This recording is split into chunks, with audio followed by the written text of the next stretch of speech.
You guys recognize this? This is our A, B, C, D, E, F mnemonic. It's a sine wave, guys. Right? I'm an engineer. It's a sine wave. Again, I'm an engineer. This is how I think. Everything I do, it's actionable, it's discrete, step by step. This is how I break it down. It is not complex. It is simple.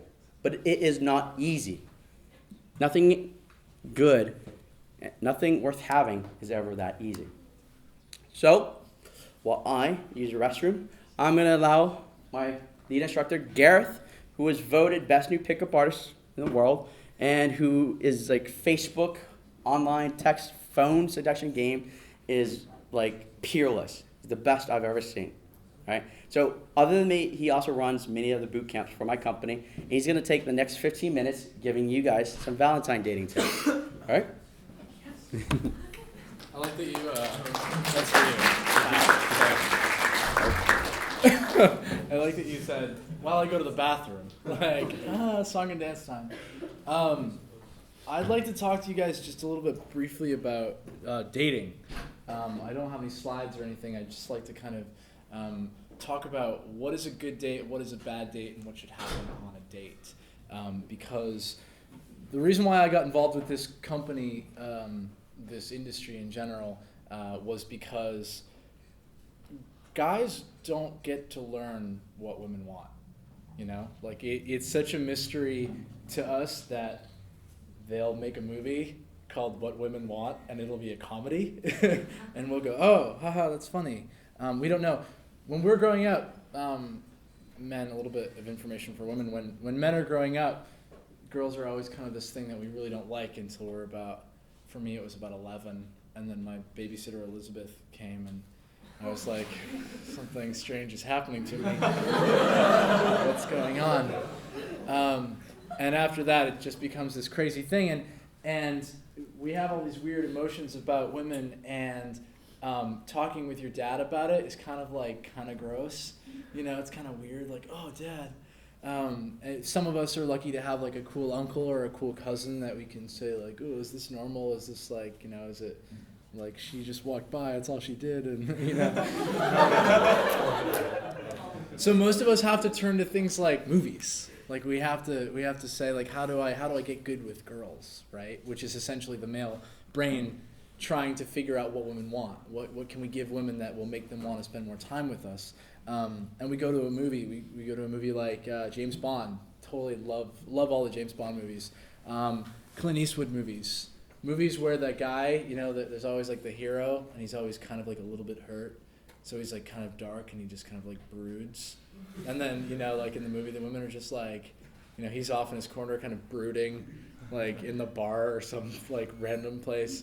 And like the most attractive woman in the room is just like, and he just kind of like standing there in the corner and kind of looks up and sees her, and she just like walks over and stands there and like gives him a look, which is clearly like a here comes your clever line look, and then the guy says something clever like, you're wearing that dress like it's going out of style. And then she's just like, ah!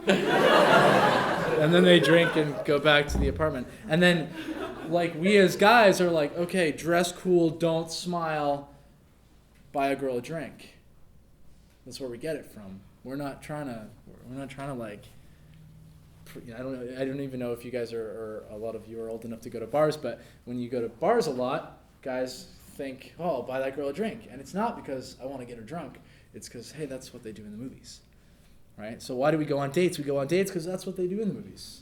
Sometimes. Usually they get into some sort of plane crash or, you know, weird thing where they end up running away from some authority that the woman doesn't know about or whatever. But that's not a really good first date. A lot of what happens on first dates are what we learn from, like, romance movies, like romantic comedies, like early 90s, late 80s, a lot of movies from the 50s, where the guy will meet the girl and get her number and call her up and then take her out to dinner.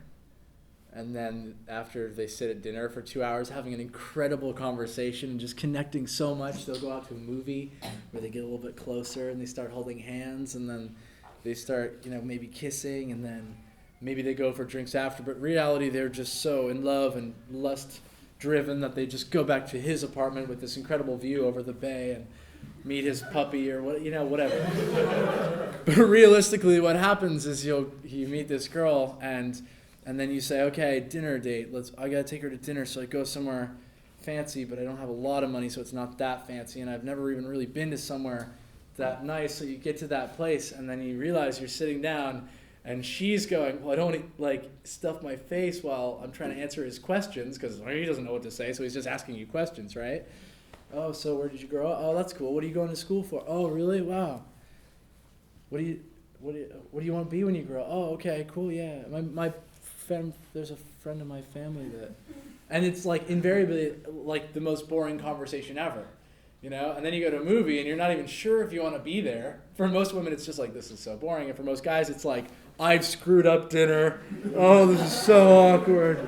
Oh, now we're gonna go see like the girl with the dragon tattoo, and I thought it was gonna be a good idea, and it's not.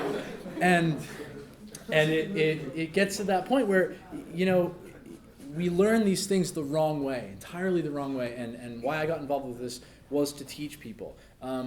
And I have a couple rules for anybody. And when I teach this, I always teach it to guys. We work with guys. But when we were at Yale, I got this question too: can women do this as well? And I always say 100% of the time, yes, absolutely. If you wanna date somebody, step right up. You got to have a couple rules, right? Number one, go in with the intention of having fun. Okay, it's not going to be fun unless you want to have fun. Are there any girls here? Please, I don't mean to embarrass you, but are there any girls here that don't want to be swept off their feet? That don't want to have that moment, right? That don't want to have that moment when they're just like, I don't know, I was grocery shopping and I dropped my baguette and my bananas, and then this guy came over and picked them up and said something, and it just made me, and then we sat down for coffee, and then, we've been married for 15 years. Are there any girls that don't want that to happen? Okay. Now, for the guys here, actually, let me ask you a question. How many guys here, and the reason why I ask this isn't to embarrass anybody, but 50% of college-age people don't go on dates. Okay? They are it's like a hangout and hookup culture. It's like, hey, why don't you come back to my dorm room? We have some pizza. Okay. And then you think of a reason to we're watching some movie. If you want to, after the dating coaches talk, if you want to go back to, and then it just keeps happening. Then it keeps happening. Then it's like Facebook in a relationship. This is one of those things, so my question is, how many girls here have been on a date, have been taken on a date? Okay, so a fair amount, right? How many guys here have taken girls on dates? All right, so we're almost pretty even here too. When the girls were about to go on dates, when you guys that were about to go on dates, we're getting ready for your date, I would say, was there anybody that wasn't nervous? Right. Okay. So everybody's generally pretty nervous, but did you hope for the best? Did you think, I'm a little bit nervous, but man, I hope this goes well? It would be really cool if he had something really neat planned out. We could go do it. It would be great. It would be so much fun, and then we could go and we'd have great conversation. Tell me if I'm wrong that you're thinking about things like that. Now, guys, when you're planning your date, if you are even planning your date, because how many guys have gotten in the car with a girl and been like, okay, so what do you want to do tonight? Right? All the girls are laughing. Some of the guys are going,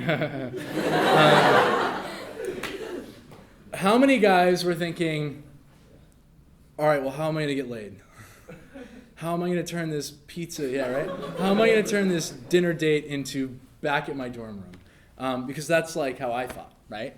And we run into something that is very, very important in the concept of seduction, the concept of interaction, which is intention. And when this translates into everything, when a guy walks over to a girl in a grocery store and says, hi, I just had to come over here and tell you that I absolutely adore your shirt. The pattern on it is so neat. Do you do fashion, or do you advertising, or is this just a gift or something? She can tell whether or not you're actually interested in her shirt, or whether you're that shirt is just It's amazing. Like, it's that obvious to women. Like, smell it a mile away. Women are two to four times better at interpreting nonverbal communication.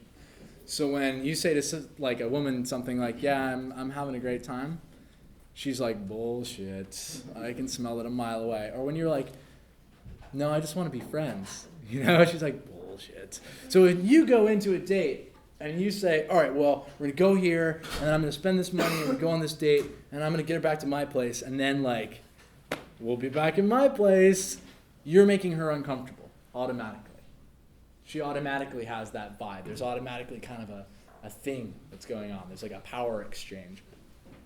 What you need to do is whenever you go into a date, you want to have fun. And do something called giving value. When you start going out to like bars or clubs like pretty regularly, if that's something that you end up doing, you'll notice there's two specific types of people at bars and clubs and parties and dorm hangouts, whatever. There are two types of people. There's people that are looking for fun, and there's people that bring the fun.